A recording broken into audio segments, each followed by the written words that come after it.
Cet esprit de discussion d'égal à égal que nous avons invité Roland Bacri, le petit poète du Canard enchaîné, né à Bab el-Oued, à venir évoquer la responsabilité de sa famille, les Bacri, dans ce coup d'éventail qui servit de prétexte à la conquête. Roland Bacri, voulez-vous que nous discutions un peu de cette période de la vie de votre famille à Alger? C'est votre histoire, c'est l'histoire de France, d'Algérie et de l'histoire de ma famille. On était des Espagnols de l'armée en déroute. On est arrivé à Livourne, et puis en 1770, tout d'un coup, les Bacri de Livourne sont venus à Alger. C'était des grands banquiers, des grands marchands de blé, et on nous appelait les rois d'Alger parce qu'on était très importants. Et auparavant, une seconde, quand même, pour rétablir l'histoire dans son ensemble, vous êtes parti d'Espagne parce que la famille Bacri juive avait des problèmes avec l'Inquisition. Ben oui, parce que tous les juifs de l'époque, où on devenait catholique, et ma mère, elle aurait jamais accepté, ou alors on restait juif, mais on foutait le camp. Alors on est allé à Livourne. Mais avant vous viviez, c'est pour rétablir un certain point d'histoire comme ça, avant vous viviez très bien avec les musulmans en Espagne. Ah, de toute façon, Bacri, même à Alger, on nous appelait les Ben Sarot. Je ne sais pas ce que ça veut dire en arabe, mais nous, les Bacri, ça existe aussi en arabe, quoi. Moi, je suis un judéo-arabe. Je ne sais pas ce que ça veut dire, mais enfin, moitié juif, moitié arabe, et maintenant moitié français. On est trois moitiés. Alors, c'est pour dire, donc, on était des Ben Sarot, je ne sais pas pourquoi, et puis Bonaparte, comme il voulait faire sa campagne d'Égypte, il avait besoin de blé. Et donc il s'est adressé au dé hussin, le dé turc. Et il a dit qu'il voulait acheter pour 14 millions de francs or de blé pour que Bonaparte puisse aller à la campagne d'Égypte. Bon.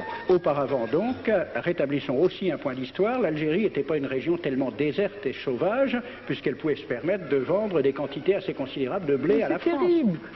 Le dé hussin n'arrivait pas à récupérer 14 millions de francs or. La France devait de l'argent au dé d'Alger. C'est ça. Et au Bacri, bien sûr, puisque nous, on était les mandataires.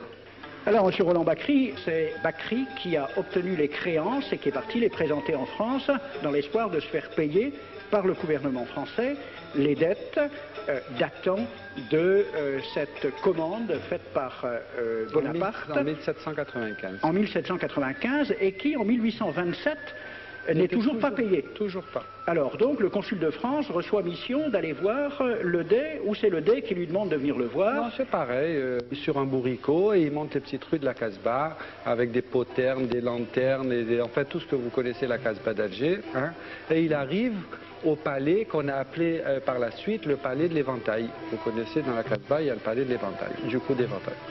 Bref, il arrive là-bas, et puis d'abord c'est tiens mon frère, enfin tout ça, c'est toutes les salam alek d'usage, hein, et ça tourne vite à l'aigre. Il se traite de tout, et l'autre, il prend la mouche, l'autre il prend le chasse-mouche, et il donne un coup sur la... Alors, point historique, c'est un chasse-mouche ou c'est un éventail? Bref, le consul, il est tout rouge de la gifle, et ainsi de suite, il repart là-bas. Et puis il dit, voilà, ils m'ont donné une gifle, etc.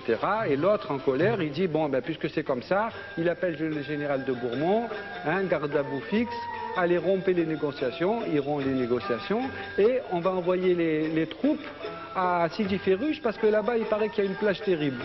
Et c'est en 1830 que vous savez que les troupes françaises ont débarqué. Voilà. Monsieur Bacri, vous dites, pour défendre l'honneur de vos aïeux, que la dette française n'avait pas été réglée au dé. Ça, c'est un fait, c'est sûr. Mais est-ce qu'elle n'avait pas été réglée au Bacri? Parce que... C'est très compliqué. C'est pas si compliqué que la science d'argent, c'est compliqué. Si on se réfère aux historiens qui ne sont pas comme vous, des historiens de rien, oui, je sais, il y a M. Charles-André Julien, qui est un grand spécialiste des questions, qui vous a écrit, il y a quelques années, « Mon cher Bacri, tu as touché en 1800 un premier acompte de 3 175 000 francs, puis un second de 1 200 000 francs grâce à l'intervention de ton ami Talleyrand. Tu lui avais d'ailleurs considérablement graissé la patte. Et tu lui avais tellement graissé la patte qu'il en était devenu boiteux.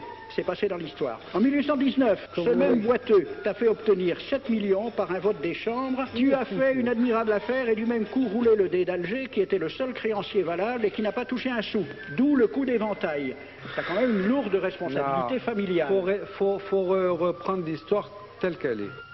Cher Bakri, c'est justement ce que souhaitent les Algériens qui n'ont récupéré en 1962 dans les bâtiments officiels d'Alger que bien peu de documents d'archives. Ces quelques documents et les recherches d'historiens permettent déjà d'établir que même si Joseph Bakri, en gardant à son compte les sommes qui lui furent versées pour régler une partie des dettes françaises au Dey, a une grande responsabilité dans le coup d'éventail, ce coup d'éventail ne fut guère qu'un prétexte. Le roi de France, Charles X, avait besoin de reprendre en main son armée. Il a pensé qu'une expédition sur Alger lui permettrait de donner à ses militaires gloire et butin. Quant aux tenants du capitalisme naissant, leur théoricien Sismondi écrivait dès mai 1830 « Ce royaume d'Alger ne sera pas seulement une conquête, ce sera une colonie, ce sera un pays neuf sur lequel le surplus de la population et de l'activité française pourra se répandre. » Voilà les véritables raisons de la conquête dont il faut aussi éclairer les méthodes.